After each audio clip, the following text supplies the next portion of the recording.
Question number 6. Three coins A, B, and C are thrown once. Coins A and B are each biased so that the probability of obtaining a head is 2 over 3. So probability of obtaining a head of A, B, and C. So we have three different type of coins. So let's just write this over here. That's A, B, and C. And this is for getting a head. Getting a head from all of these three. So A and B are each biased so that the probability of obtaining a head is 2 over 3 from A and 2 over 3 from B. Point C is biased so that the probability of obtaining a head is 4 over 5 and 4 over 5 from C. That's for getting a head. So what's the probability of getting a tail from each of them?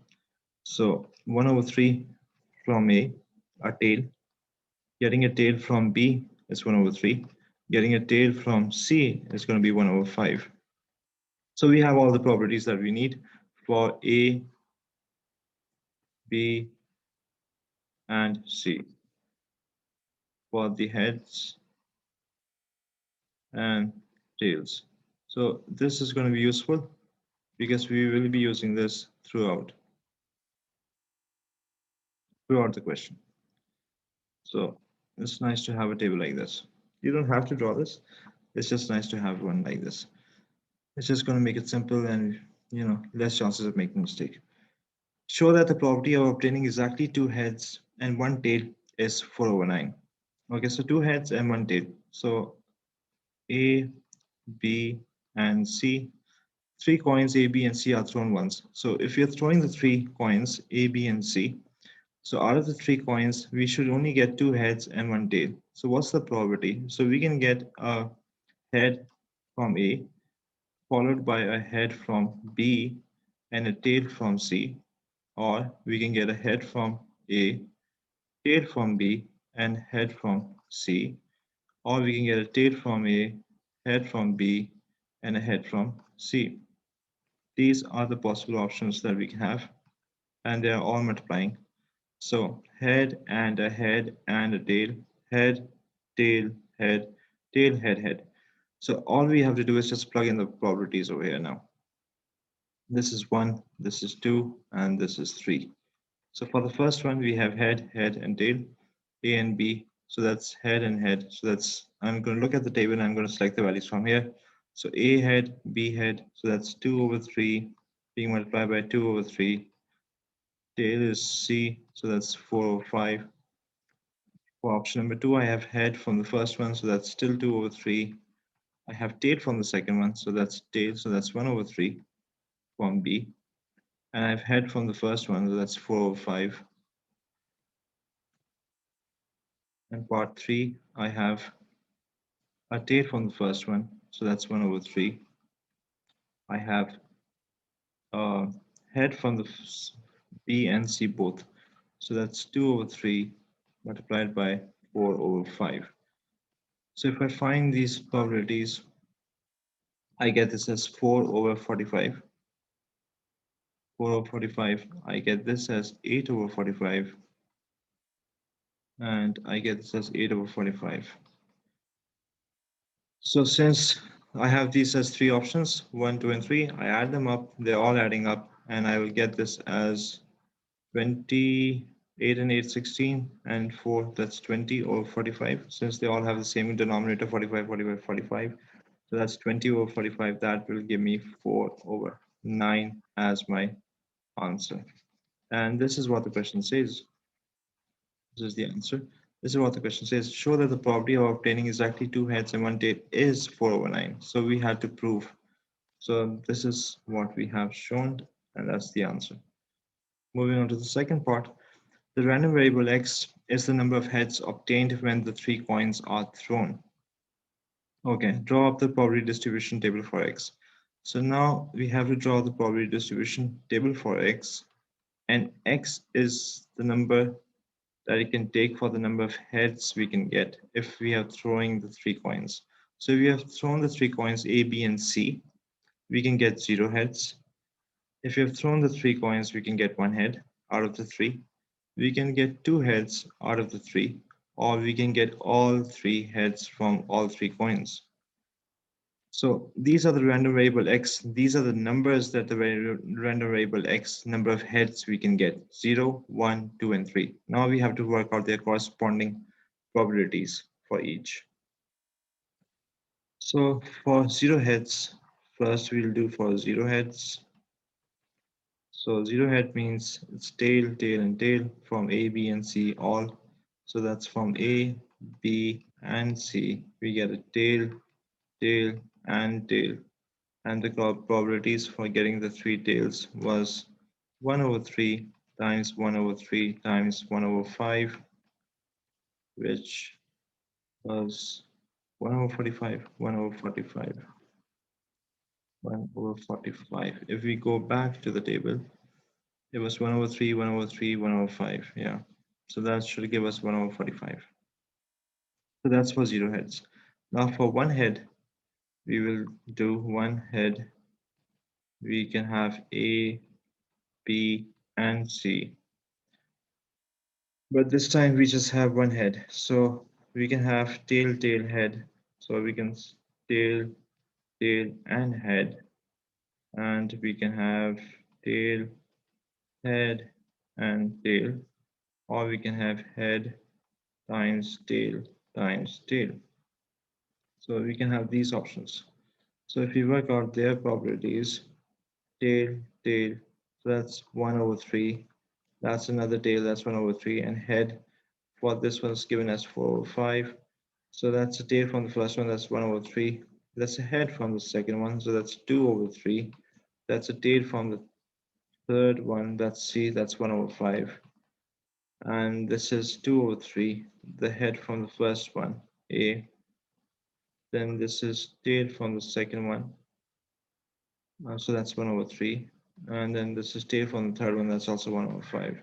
So remember, these are A, B, and C coins and their corresponding probabilities. So once you work them out and you add them all up, you will be getting this as 8 over 45. So this is, this is 4 over 45. And this is how much? 2 over 45. This is also 2 over 45. So 4, 5, 6, 7, 8. So that gives you 8 over 45 for probability of getting 1 head. Now we're looking for 2 heads, and 2 heads we already have done in part A. That was part A. It was asking us to show that the probability of getting 2 heads is 4 over 9. And 4 over 9, before solving this into a simplest form of a fraction, we also got this as, let's have it as 45. So we got this as 20 over 45. So we're going to use this since everything is upon 45. So that's 20 over 45 for part 2. Part 3 is 0. We get all three heads. Okay. So we get head from the first one, head from the second one, and head from the third one, all three heads. So we get all three heads, that's 2 over 3, 2 over 3, and 4 over 5. So that's 2 over 3 times 2 over 3 times 4 over 5. And that gives us 45 as the denominator, and that gives us 16. 4 times 2 is 8, 8 times 2 is 16, so that's 16 over 45. Now, if that is right, we add the numerators up, that should give us a total of 45. So 16 plus 20, that's 36. 36 plus 8, that's 44. 44 plus 1, that's 45. So 45 over 45, that does give us a total sum of probability as 1. So that's part B done. If you move on, there's another part to this question. And that is, if we can just, that's part C. Given that EX, so we have the mean, EX as this, we have to find the variance of X. Variance of var of X is the variance of X, which is sigma. We have X squared. We're squaring all the X's, multiplying them by their probabilities, adding them all up, so we get sigma. Then minus, we have the EX, which is the mean squared. So minus the mean squared from this. And sorry, so if you can just, if I can just raise this extra bit, yeah, so that's fine. So that's what we have to do.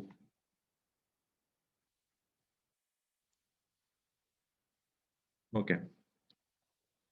So remember the X were our scores. So we had the scores of 0 heads, 1 head, 2 head, and 3 heads. So we got 0 and we are squaring all the X's up. So that's 0 squared multiplied by their corresponding probabilities. And we got the probability of 0 as 1 over 45. So if we can just have a look, go back and have a look. So this is the table we got. So 0. So we are going to square 0, multiply this by 1 over 45, square 1, multiply this by 8 over 45, but square 2, multiply this by 20 over 45, square 3, multiply this by 16 over 45. Add them all up, whatever we are getting, minus this from the expectation square, the mean square that's already given to us. And that's what we are doing over here. So 0 squared times 45 plus 1 squared times 8 over 45 plus 2 squared into 20 over 45 plus 3 squared 16 over 45. So 1 over 45, 8 over 45, 20 over 45, 16 over 45, 1. Yeah, that's it. So once we do this, once we add this all up, and then we are going to subtract the expectation squared, like it says over here, the mean square, and the mean square is given as 32.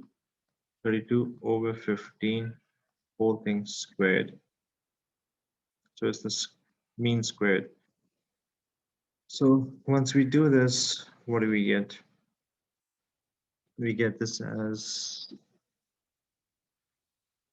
if you simplify this and add them up and just subtract them, for this, since this is going to give us 0, this is just going to give us 8 over 45, 8 over 45 plus, and this is going to give us 80. It's 4 times 20, that's 80 over 45 plus 144, which is 9 times 16, 144 over 45.